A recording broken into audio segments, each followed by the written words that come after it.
I want to be able to expand my horizons as much as possible. Let's talk about the album a bit. It's the first album you made on a major record label. That's true. How is it different from Q Division? It's just different because, you know, I had the opportunity to, you know, maybe expand my ideas and arrangements a little bit, you know, because we had the you know, resources to do that, you know, and also we worked with a, you know, a producer with Mike Elzano for the first time, so that was a little bit different, but, you know, it wasn't so different, you know. No, it was the same? I mean, the process was very similar in the way that we made the record. Because the first record was self-recorded, mono. First record, Already? yeah. But then it's quite different. But then Roll With You was different than that, you know. Yeah, okay. So, Yeah. that one's already more like this one. The second record was more than the first. Yeah. And don't you think that this kind of music is should be a bit rough, I think? With like field recording maybe. And this is of course very produced. No, I don't think that. No? You think it should sound smooth?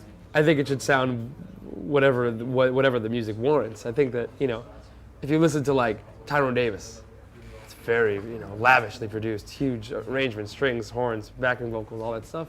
It sounds like hi-fi, man. You know, it's not. I'm not trying to make a, you know, Alan Lomax record. You know, I mean, I appreciate that kind of music, but I don't think there's any place for deliberately lo-fi recording. What's the, you know, it wasn't like at the time they were making deliberately lo-fi recordings. They had their means, and that's what they could use, and that was it. You know, so if you have the ability, you know, to record, you know, in a clearer way, and have strings and horns and backing vocals, then that's great. You know, and it enhances the music on this record, I believe. You know. Yeah. Did you were there more like musical instruments for this one? Yes. Like what?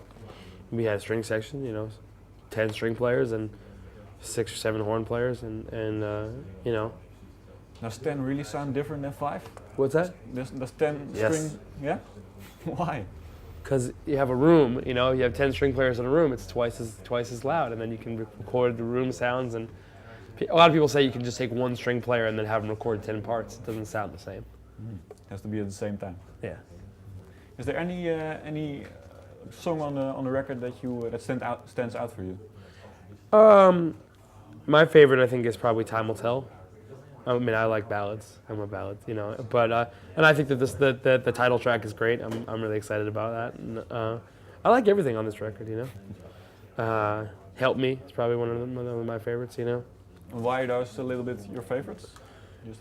Just you know, the fun ones to sing, and the ones that I feel like are you know, really good songs, and you know, just you know, they use the arrangements really well. I mean, I think everything is great on this record. I'm really proud of it. Yeah. Because about your last record, you said you might be able to do better for the next one. Yeah, I think we did. Do you feel the same way now? Yes, always. You have to keep seeking, as we like to say in the True Loves. Keep seeking. Because otherwise you know, you get lost, you know. And I'm already writing music, you know, that I feel like is going to be different than what we wrote for this record, you know. And I think that, you know, I have to continue to explore the process, and you know, I'm not interested in pigeonholing myself, you know what I mean? And I think that a lot of people, before they, you know, either talk to me or you know, get to know me about it, you know, assume that, you know, I'm living in this very rigid 1960s oriented music world, which is really not the case at all, you know. And as much as I do love that kind of music, I want to, you know, be able to expand my horizons as much as possible, you know, for records to come. Yeah, you will again for the next one. Yeah. Okay, thank you very much. Thank you.